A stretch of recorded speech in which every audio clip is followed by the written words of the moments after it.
Assalomu alaykum barchaga. Demak, IDC test kitobidan ehtimollar nazariyasi mavzusini testini tahlilini birgalikda ko'rib chiqamiz. Birinchi savoldan boshladim. 12 ta qizil va 8 ta ko'k ruchkadan tavakkaliga olingan ruchkaning ko'k rangli bo'lish ehtimolini toping demoqda. Demak, asar qilsamiz, mahrajga jami ruchkalar soni 12 ta 8 ta bo'lsa 20 ta bo'lar ekan.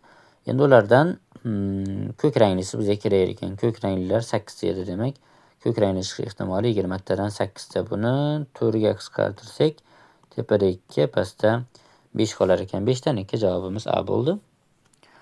Ikkinchi savol: Anvar, Bahrom, Dilnoza, Akrom va Maftuna o'yinni birinchi boshlash uchun qur'a tashlashdi. O'yinni qiz bola boshlashi ehtimolini toping. Demak, jami birinchi bo'lib boshlash uchun 5 ta nomzodimiz bor, 5 xil variant bor jami. Ulardan endi bizga qiz bola boshlash kerak. Qiz bolalar nechta? Dilnoza bilan Maftuna ekan, demak 2 ta ekan. Demak, qiz bola boshlash ehtimoli 5 dan 2 ga teng ekan. Javob B bo'ldi. Uchinchi savol: zavodda ishlab chiqarilgan 500 ta mahsulotdan 15 tasi yaroqsiz. Zavodda ishlab chiqarilgan mahsulotdan tavakkaliga tanlangani yaroqli bo'lish ehtimolini toping. Demak, 500 tadan 15 tasi yaroqsiz bo'lsa, demak qolgan 485 tasi yaroqli bo'ladi. Bizga yaroqli bo'lish ehtimolini toping dedi. Demak, jami mahsulotlar soni 500 ta, undan yaroqlilari 485 ta. 5 ga qisqartirsak, tepada 97 qolar ekan, pastda 100 qolar ekan. 100 dan 97 0.100 dan 97 bo'lar ekan. Javob C bo'ldi. To'rtinchi savol: 3 kishi Suhrob, Abduqodir, Diyor yugurish musobaqasida ishtirok etishyapti. Suhrobning g'olib bo'lish ehtimoli 4 dan 1 ga, Abduqodir g'olib bo'lish ehtimoli 3 dan 1 ga teng. Musobaqada Diyorning g'olib bo'lish ehtimolini toping demoqda. Yana bir qoida aytgan edikki, ya'ni sodir bo'lishi mumkin bo'lgan barcha hodisalar ehtimolliklari yig'indisi 1 ga teng bo'lishi kerak. Hozir bizda Suhrobning g'olib bo'lish ehtimoli 4 dan 1 bo'ldi. Abduqodirniki 3 dan 1 ga teng bo'ldi. Kim qolyapti? Demak, Diyor g'olib bo'lish ehtimoli. Jami uchala ishtirokchidan qaysidir bittasi g'olib bo'lishi aniq. Demak, jami hodisalar ehtimolliklari yig'indisi 1 ga teng ekanligidan foydalanadigan bo'lsak, Diyorning ehtimolini topishimiz uchun jami 1 dan, ya'ni qaysidir bittasi chempion bo'ladi, aniq g'olib bo'ladi. Undan ayirib tashlaymiz qolgan ikkalasining ehtimolliklarini, ya'ni 4 dan 1 va 3 dan 1 ni. Shunda Diyorning ehtimolligi kelib chiqadi. 1 dan ayiramiz, umumiy mahraj 12, 3 4 bo'lsa 7 ayirib yuborsak 12 dan 5 ga teng bo'lar ekan. Diyorning ehtimolligi javob B bo'ldi. 5-savol: talabaning imtihonda 160 balldan yuqori ball olish ehtimoli 0.68 ga, 160 balldan kam ball olish ehtimoli 0.3 ga teng. Talabaning aynan 160 ball olish ehtimolini toping demoqda. Demak, yuqoridagi gap, ya'ni barcha sodir bo'lishi mumkin bo'lgan hodisalar ehtimolliklari yig'indisi 1 bo'lishi kerak. Demak, bizda 160 balldan yuqori ball olish ehtimolim 0.68. Qo'shaman 160 dan past olish ehtimolim 0.3 qo'shilgan. Endi 160 olish ehtimolim bor, qaniydir x va barchasining yig'indisi 1 ga teng bo'lishi kerak. Bularni qo'shsak 0.98 qo'shilgan x barobar 1 bo'lsa, x ni topishimiz uchun 1 dan ayirib tashlaymiz ikkalasining yig'indisini. Ya'ni bu 0.100 dan 2 ga teng bo'lar ekan. Javob B bo'ldi. 6-savol: 1 dan 10 gacha raqamlangan sharlardan tavakkaliga olingan shardagi son 3 ga bo'linish ehtimolini toping.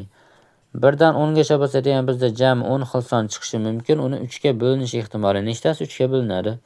1 dan 10 gacha orasida 3, 6, 9. 3 tasi 3 ga bo'linar ekan. Demak, chiqqan son 3 ga bo'linish ehtimolligi 10 tadan 3 tasi. Javob B bo'lar ekan. 10 ni kasr qilib qo'ygan xolos.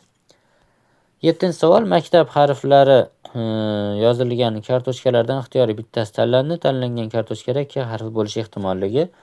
Demak, jami bizda 6 xil demak kartochka bor ekan. Undan bittasi bizda K harfi yozilgan. 6 dan 1 ekan, buning ehtimolligi javob A bo'ldi. 8. Mergan otgan o'qining nishonga tegish ehtimoli 0.7 ga teng. Mergan 2 marta o'q uzganda ikkala o'q ham nishonga tegish ehtimolini toping deyapti. 2 marta o'q otishim kerak, ikkalasi ham tegish kerak. Birinchisi tegish ehtimoli 0.7, ikkinchisi tegishi u ham 0.7. Ikkalasi ham tegsin desa, demak ikkalasi bir vaqtda ro'y berish kerak. Ko'paytiramiz, unda 0.49 bo'lar ekan. Javob D bo'ldi.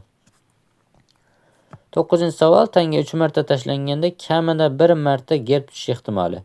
kamida bir marta gerb tushish ehtimolini topishimiz uchun biz dastlab birorta ham gerb tushmasin deb ehtimolini topamiz. Ya'ni uchalasi ham 3 marta tashlaganim raqam tushsin.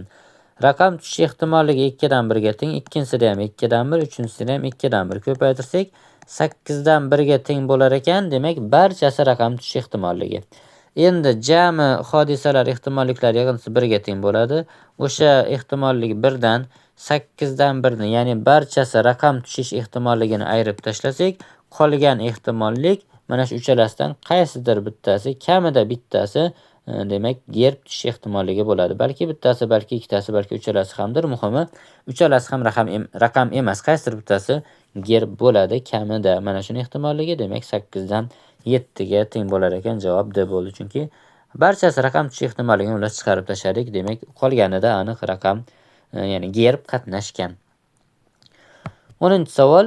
Chizmadagi nishonning aylanalari radiuslari mos ravishda 1, 2, 3 ga teng. Mergan tavakkaliga uzgan o'q nishonga tegdi. O'qning katta halqaga tekkan bo'lish ehtimolini toping deyapti. Katta halqa mana bu. Mana shunga tekkan bo'lish ehtimoli. Uni qanday aniqlaymiz? Dastlab kasr chizsamizda mahrajiga jami o'q tegishi mumkin bo'lgan maydon qancha? O'q tegishi mumkin bo'lgan maydon mana shu. Uni radiusi katta halqamiz 3 ga teng. Demak, jami maydonimiz pi kara 3 ning kvadrati bu jami maydon.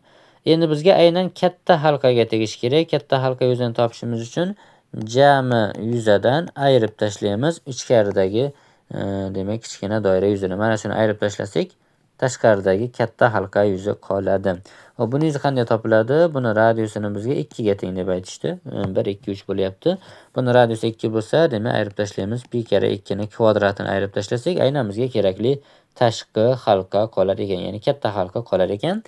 Xo'sh, bunda pilarni qisqartirsak, 3 ning kvadrati minus 2 ning kvadrati taqsim 3 ning kvadrati bu degani 9 u 9 minus 4 5 ga teng bo'lar ekan. 9 dan 5 javob C bo'ldi. Davom etamiz. 11-savol. Qutidagi A, A, B, E, G, L, R harflari yozilgan kartochkalar aralashtirib bittadan olindi va yonma-yon qilib terildi. Hosil bo'lgan so'z algebra bo'lish ehtimolini toping deyapti. Demak, bizda jami 7 ta harf bor. 7 ta harfni biz jami necha xil so'z tuza olamiz? Uni mahrajga olishimiz kerak. 7 ta harfni biz 7 faktorial usulda tartiblasak bo'ladi. Shuncha so'z tuzish mumkin. Ulardan nechtasi algebra bo'ladi? Ulardan ikkitasi algebra bo'ladi. Sababi mana shu holatda turishi bitta algebra. Endi shunda mana ikkala chekara turgan A ni o'rnini almashtirsak, yana algebra so'zi hosil bo'laveradi. Qolganlarni almashtirsak, algebra so'zi o'zgarib ketar ekan. Demak, 7 faktorial dona demak so'zlardan ikkitasi algebra degan so'z bo'ladi. O'sha ikkitani almashtirgan hisobiga ikkita bo'lib qoladi. 7 faktorial deganimiz 5040 ga teng. Suratida 2 bo'lsa, 2 ga qisqartiramiz. 1 taqsim 2520 bo'lar ekan. Javob B bo'ldi. 12-savol. Chizmadagi AB kesmani uzunligi 20 ga teng. Xo'p, jami AB kesmamiz 20 ga teng ekan. Xo'sh, AC va DB kesmani uzunliklari mos ravishda 6 va 8. AC 6 ekan, DB 8 ekan. Jami 20 bo'lish uchun 6 ga 8 14 bo'lsa, bu ham 6 bo'lish kerak ekan. Xo'sh, AB kesmadan olingan nuqtaning CD kesmada yotish ehtimolligini toping. Xo'sh, demak, AB dan olganim, unda CD da yotish ehtimoli. AB qancha o'zi? AB ning uzunligi jami bizda 20 edi. Undan CD da yotish kerak. CD ning uzunligi bu yerda topdik, 6 ekan. Demak, jami CD da yotish ehtimoli 20 dan 6 ga yoki 2 ga qisqartirsak 10 dan 3 ga teng bo'lib B javob bo'lar ekan. 13-savol. Qulf kodi 3 ta raqamdan iborat. Kodni bilmasdan turib bir urinishda qulfni ochish ehtimolini toping deyapti. Xo'sh, 3 ta raqamdan iborat bo'lsa, necha xil parol qo'yishimiz mumkin? Demak, 3 ta raqamdan iborat parol. Birinchi xonaga bizda 10 xil raqam bor 0 dan 9 gacha. Ikkinchi xonaga qo'yishimiz mumkin bo'lgan 10 xil, uchinchi xonaga ham 10 xil. Jami 1000 xil parol terishimiz mumkin ekan. Endi bu 1000 xil paroldan faqat bittasi to'g'ri bo'ladi. Demak, o'sha terganimiz to'g'ri bo'lish ehtimolligi 1000 tadan bitta, ya'ni 1000 dan 1 ga teng bo'ladi ehtimolligimiz. Javob B bo'ldi. 14-savol. 3 ta mergan otgan o'qning nishonga tegish ehtimoli mos ravishda 0.8, 0.6 va 0.7 ga teng. 3 ta mergani ham bir martadan o'q uzganda uchala o'qning ham nishonga tegmaslik ehtimolligini toping deyapti. Uchalasi ham tegmasin. Birinchisi ham xato ketsin, ikkinchisi ham, uchinchisi ham xato ketsin. Birinchisi xato qilish ehtimoliga tekkizish ehtimoli 0,8, demak tegmasligi 0,2. Ko'paytiramiz. Ikkinchisi ham tegmasin, tegishi 0,6 bo'lsa, tegmasligi 0,4. Bunisini tegmaslik ehtimoli 0,3. Ko'paytirsak 8 u 24, 0,1000 ga teng bo'lar ekan. Javobimiz A bo'ldi. 15-savol. Birinchi qutida 4 ta oq va 5 ta qora shar, ikkinchi qutida esa 6 ta oq va 3 ta qora shar bor. Birinchi qutidan tavakkaliga bitta shar olinib, ikkinchisiga solindi. Ikkinchi qutidan tavakkaliga olingan sharning qora bo'lish ehtimolligini toping deyapti. Xo'sh, dastlab bunisidan bundan bitta tanlab ikkinchisiga qo'shyapman. O'sha qo'shganim oq bo'lishi ham mumkin, qora bo'lishi ham mumkin. Tasavvur qilaylik, bundan bitta tanlab oldim va o'sha aytaylik oq bo'lsin. Oq bo'lish ehtimoli qanaqa? Jami bizda 4 ta 5 ta 9 ta shar bor, uni oq bo'lish ehtimolligi 4 ta 9 dan 4 ga teng. Demak, o'sha bittagina oq shar tanlab oldim. O'sha oq bo'ldi deylik. O'sha oqni biz mana unga qo'shishimiz kerak. Bunga qo'shsam, demak, oqlarim 7 ta bo'lib qoladi ikkinchi qutiga joylaganimda. Endi mana shuni ichidan bitta tanlashim kerak, mana shu rangi qora chiqishi kerak. Demak, bizda ikkalasi ham demak bir vaqtda ro'y berish kerak. Birinchisidan bitta tanladim, u oq bo'lsin deb o'ylayapman va o'sha oqni bunga qo'shib bersam, jami menda 10 ta shar bo'ladi. Ulardan bizga qora chiqish ehtimoli 3 tasi 10 dan 3 ekan. Bu degani ko'paytirsak 90 dan 12. Bu birinchi variant. Ikkinchi variantimiz borki, mana shu yerdan olgan, buni ham o'chirib yuborsak, mana bu yerdan tanlagan bittamiz oq emas, qora bo'lib qolishi mumkin. U qanday bo'ladi? Jami 9 ta sharimiz bor. Ulardan qora chiqish ehtimolligi 5 ga teng. 9 dan 5 qora chiqish ehtimolligi. Faraz qilamizki, demak bu yerdan bitta qorani tanlab oldik va bunga qo'shyapmiz.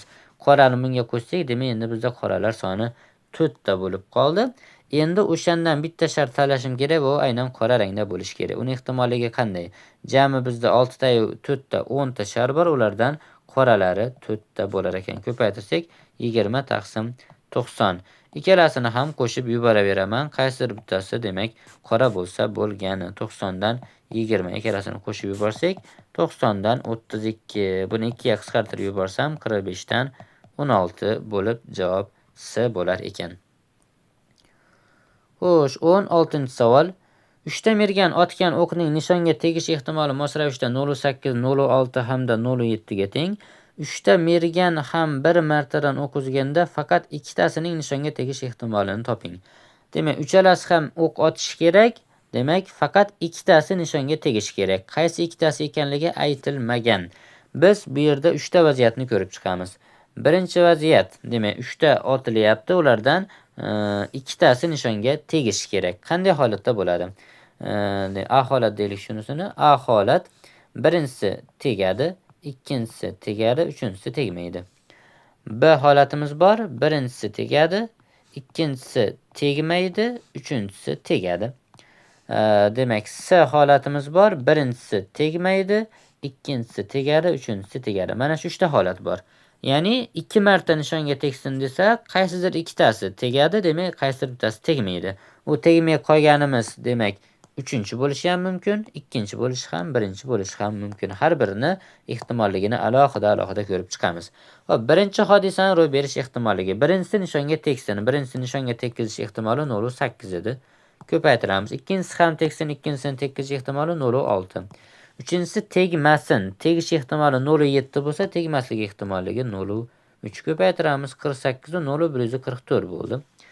Ikkinchi holatni ko'ramiz. B holat. Birinchisi tegsin, tegish ehtimoli 0,8. Ikkinchisi tegmasin, tegish ehtimoli 0,6 bo'lsa, tegmasligi ehtimoli 0,4. Uchinchisi esa tegishi kerak, uning ehtimoli 0,7. Ko'paytiraman. Xo'sh, 32 u 7-chi bo'ladi. 32 kere 7, 2 kere 7 14, 3 kere 7 22. 0,224 bo'lar ekan.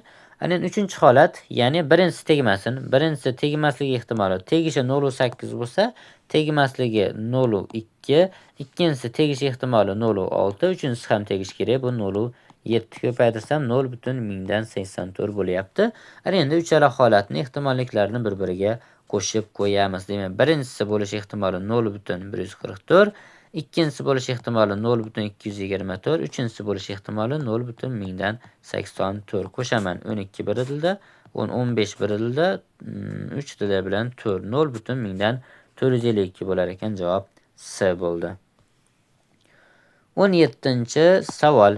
Birdan 50 kesmadan juft natural son tanlandi. Hop, bu sonning 3 ga karrali bo'lish ehtimolini toping demoqda. Demak, 150 kesmada nechta juft natural son bor o'zi? Jami necha xil son chiqishi mumkin bizda? Xo'sh, uni ehtimolligi bizda ehtimolligi emas, jami soni 1dan 50 gacha juft natural son tanlasam, menda 25 xil variant bor. 1dan 50 gacha 25 ta juft son bor. Endi o'sha tanlagan sonimiz juft natural son tanlandi. Bu sonni 3 ga karrali bo'lish ehtimolligi. Demak, ham men 3 ga karrali bo'lish kerak, ham juft bo'lish kerak.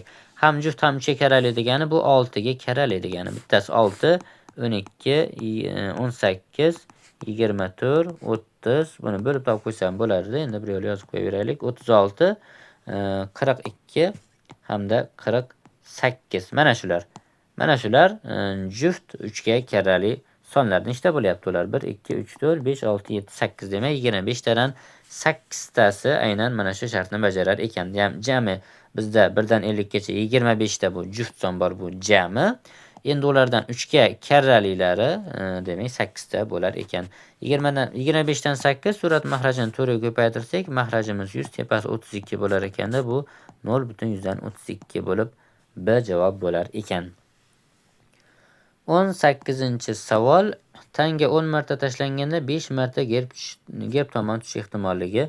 Aniq aytmayapti nechanchisi gerb tushishini, muhimi 5 marta gerb tushsa bo'ldi. Demak, C 10 marta otyapman, 5 marta gerb tushish kerak. Gerb tushish ehtimoli o'zi qancha? Raqam tushish ehtimoli 2 dan 1, gerb tushish ehtimoli ham 2 dan 1 ga teng bo'ladi. Demak, 10 tadan 5 tasi gerb tushsin desa, gerb tushish ehtimoli 2 dan 1, u 5 marta urib berish kerak, ko'paytiramiz. Qolgani raqam tushish kerak. Raqam tushish ehtimoli 2 dan 1, u ham 5 marta sodir bo'lish kerak. Shunda jami 10 marta tashlangan bo'ladi. Buni hisoblab qo'yamiz. Son 15 ni hisoblashmabdi. Ko'paytirilgan 2 dan 1 da 5-si, 2 dan 1 da 5-si bo'lsa, ikkalasini ko'paytirganimizda 2 dan 1 ni 10-si bo'lib 1 taqsim 1024. Buni suratga ko'paytirib yuborsak, esa 15 taqsim 1024 bo'lib javobimiz D bo'lar ekan. 19-savol. Qutida 8 ta oq va 2 ta qora shar bor. Qutidan 2 ta shar tanlab olindi. Tanlangan sharlarning barchasi qora bo'lishi ehtimolini toping demoqda. Demak, 2 ta shar tanlashim kerak, ikkalasi ham qora bo'lishi kerak. Birinchi, jami menda 8 ta, 7 ta, 15 ta shar bor. Uni qora bo'lish ehtimoli 7 ga teng, chunki 7 ta qora bor. Ana endi men faraz qilyapmanki, mana shu birinchi tanlaganim qora bo'lsin. Qora bo'lsa, endi bizda demak qora sharlarimiz 6 ta qoldi. Endi ikkinchi sharimi ham qora chiqishi kerak. Demak, menda jami 14 ta shar qolgan, bittasini tanlaganman. Ulardan 7 tasi qora edi, bizga bittasini tanlab qo'yganmiz, 6 ta qolyapti. Demak, bu 14 dan 6 ga teng bo'ladi. Ikkinchisi ham qora chiqish ehtimoli. Ikkalasini ko'paytirib qo'yamiz. Bu ikkalasi qisqarsa 2, bu ikkalasi qisqarsa 3, 3 bilan 15 qisqarsa 1 taqsim 5 ga teng bo'lar ekan. Javob 5 dan 1 B javob bo'lmoqda.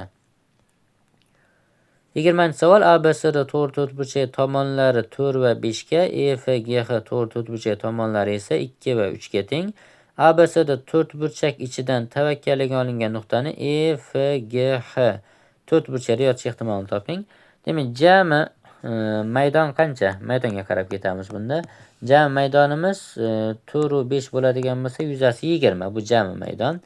Endi bizga aynan mana bu maydonda bo'lish kerak, ya'ni EFGH ni ichida bo'lish kerak. Buni maydoni qancha?